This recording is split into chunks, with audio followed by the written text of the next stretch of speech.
Hello. This is book one, August 2020, The Negro President, and by Gary Wills. I'm filling up this Patreon page. I'm telling you, and with really good lessons that we're gonna need, and hopefully we'll see if parents can take advantage of it or not.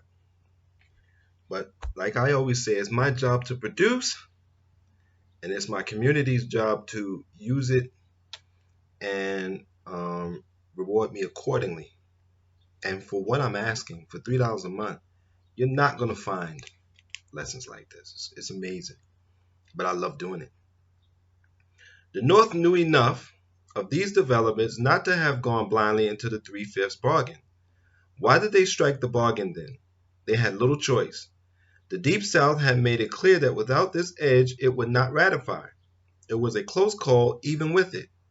It was part of the determination of the South to buttress slavery against all assaults on it. But prolonging the slave trade was attacked as dishonorable to the American character to have such a feature in the Constitution. Charles Pinckney answered simply, South Carolina could never receive the plan if it prohibits the slave trade. John Rutledge chimed in, if the convention thinks that North Carolina, South Carolina, and Georgia will ever agree to the plan unless their right to import slaves be untouched, the expectation is vain. The people of these states, or of those states, will never be such fools to give up so important an interest.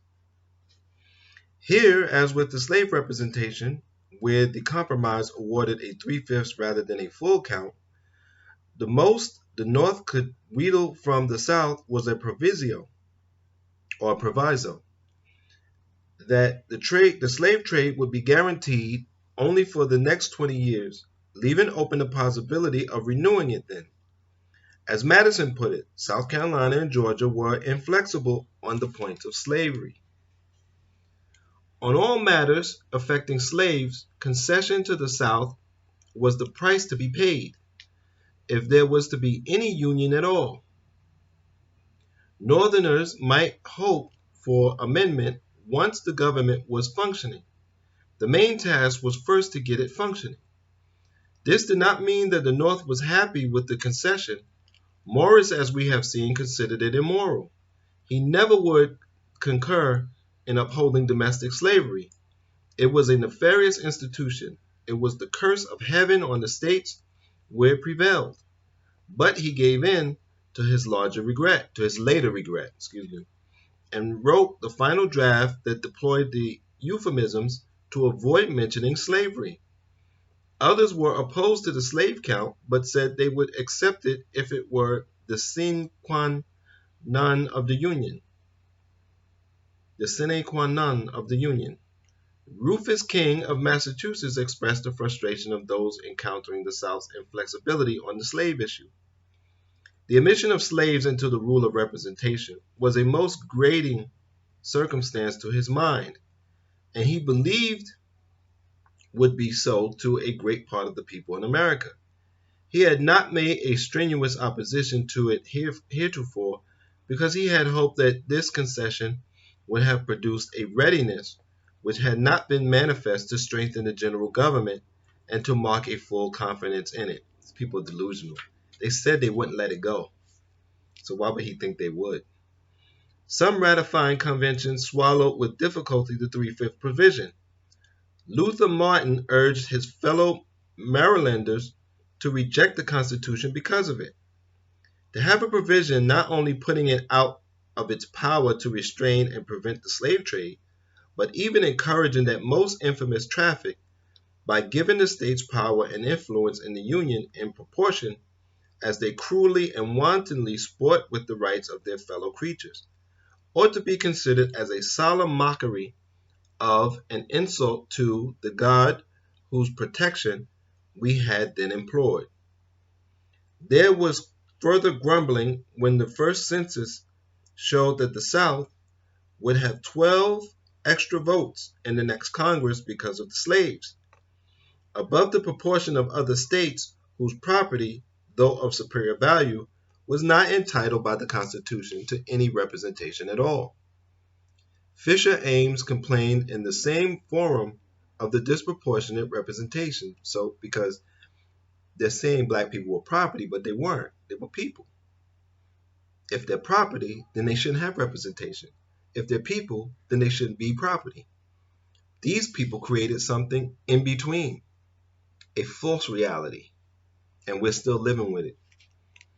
In the long run, the South did not outnumber the North as expected, but it experienced a great surge in the early years, making other regions feel a certain panic.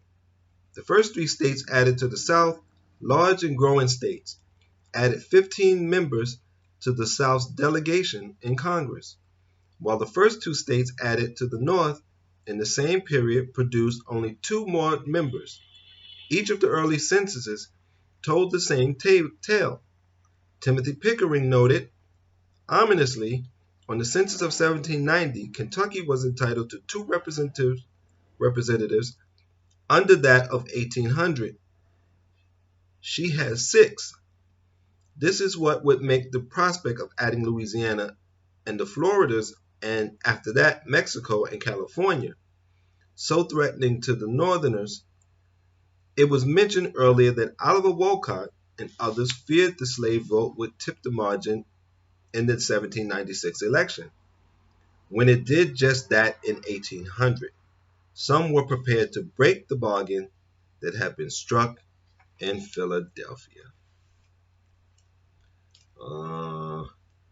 So that's the end of that chapter. We're going to go into another chapter.